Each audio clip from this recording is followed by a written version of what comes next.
Hi guys, I know you're super excited to learn how the scale factor of the perimeter and area of two polygons relates to the original polygon scale factor, right? I know, I just knew.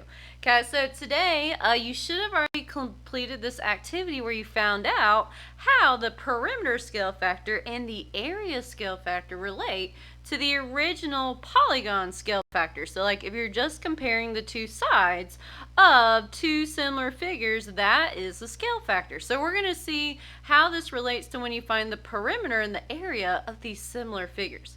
Guys, so after you did the activity, you found out that the scale factor of two similar figures' perimeter is actually the same as the scale factor of the two sides of two similar figures. So the perimeter scale factor is always going to be the same as just the normal scale factor of two similar figures' sides, which is pretty cool. And then you also found out that the scale factor of two similar figures' area is equal to the scale factor squared. So if you square the original scale factor, you will get the scale factor of the two areas of the two shapes, or vice versa. If you know the area of the two shapes, if you know their scale factors, if you square root that scale factor, you will get the scale factor of just simply the side lengths of your two similar figures, which is really cool. Which, if you're like, Miss Long, none of that made sense, well, don't you worry. It will make more sense when we do our next two example problems. Okay, so we're going to be doing examples 4A and 4B in a little bit, which I know it looks like a lot. It looks like a lot of words.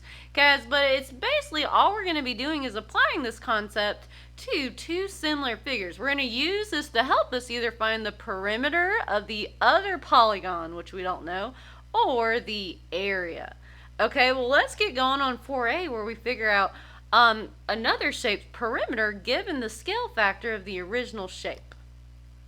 Okay, let's get going, you guys. So it says the scale factor of two similar polygons is 2/3. Okay, so what that means, if I give you a scale factor of two similar figures, that simply means, well, secretly, you didn't see me, which, hold on. Come on, thing. Okay, sorry guys. Okay, secretly what I did to get this 2/3 is I divided one side length of one shape over the other, and either I got 2/3 or it reduced down to 2/3. Okay, so this 2/3, it might be that each side length is two, in this case, inches and 3 inches, or possibly it was something like 4/6 and it reduced down to 2/3. Okay, so this means these are two side lengths that correspond to each other between two similar shapes. And when you reduce it down or just ended up with that value, that is the scale factor. Okay, so it says if the perimeter of the smaller polygon is 15 inches, find the perimeter of the larger figure. So using this scale factor, guess what, you guys? We can set up a proportion to find the perimeter of the larger figure, which is going to be pretty cool. I'm already excited, and I don't want to give any more away. So let's get going, you guys.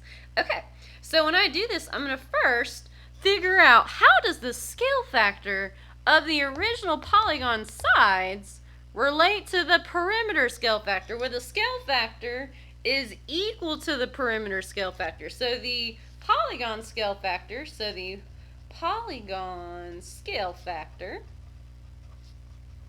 is actually equal to the perimeter scale factor. Let's see here. So the polygons, well, actually, you guys, that really shouldn't be an apostrophe S. That should be more than one. So hold on. Sorry, guys. Grammar is not my thing, so I apologize. Okay. So the polygon's scale factor is equal to the perimeter scale factor. So guess what, you guys? And if I want to find the perimeter of a shape that I don't know, I need to know the scale factor because that's going to help me to solve. Which, guess what? The scale factor of the original is equal to the perimeter scale factor. So I'm going to use 2/3 because guess what? The perimeter scale factor is also 2/3. Cool, right? I know. All right, well, let's get going. So I'm going to write my first ratio. I'm going to write 2/3 equals... Okay, now the other side, I need to set up a proportion so I can find the perimeter of the larger polygon. So I currently know the smaller polygon's perimeter is 15 inches. Okay, so when we're setting this up, it's very important that we write the correct polygon on the correct side of the fraction. Which you're probably like, Miss Long, well, how do I know that? Well, I'm about to tell you, so don't you worry. Okay, so do you see here how 2 is the smaller number and 3 is the bigger number?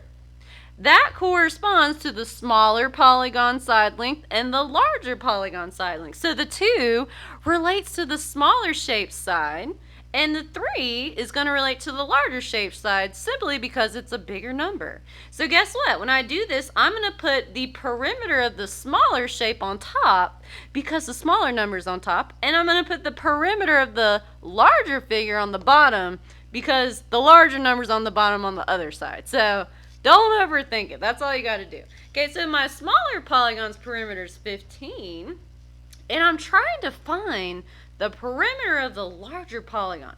Guys, so I currently don't know that. So if you ever don't know a side length, guess what we're going to write in its place? We're going to write our good old bestie x. Look at that. Alright, and then from here you just solve it like we did in the ratio and proportion section. So you're just going to solve the proportion. And how do we solve a proportion? Holy hot dog, you guys are so smart. You do cross multiply. Okay, so I'm just going to cross multiply, and then we solve for x. That will be the perimeter of the larger polygon. So if you just want to make a mental note of that, x is equal to the perimeter of the larger polygon. That way you won't forget. I know me, I'm pretty forgetful, so it's good when I write little notes to myself. Okay, well, let's do this thing. So I'm going to cross multiply. So 2 times x will give me a 2x. And 2x will equal the other way. So I'm going to do 3 times 15, which 3 times 15 is going to give me a 45. Alright, let's solve for x, you guys. So remember, this 2 is secretly multiplying to the x. Okay, so the way that we move the 2 to the other side is by dividing it on both sides. Okay, which 2 divided by 2 cancels and turns to 1. 45 divided by 2, well, that doesn't divide evenly, so I'm just going to leave it as 45 halves. Okay, now you could like write it as a fraction, or write it as a decimal. It's technically 22.5. Okay, but you know, I don't really care for decimals most of the time, so I'm going to leave it as a fraction. Because in my opinion, decimals are the devil. So I'm going to leave it as a fraction. Fractions are our friends, so you know, there you go. Okay, so x is going to be 45 halves, and then it's a perimeter. So our perimeter units, it's always important to include your units. So I know, well, what is this answer referring to? Is it 45 over 2 hot dogs? I don't know. Okay, it's 45 over 2 inches. And there you go. Guess what, you guys? That's it. In a little bit, we'll do the same thing, but using the area. So let's get going on example 4B.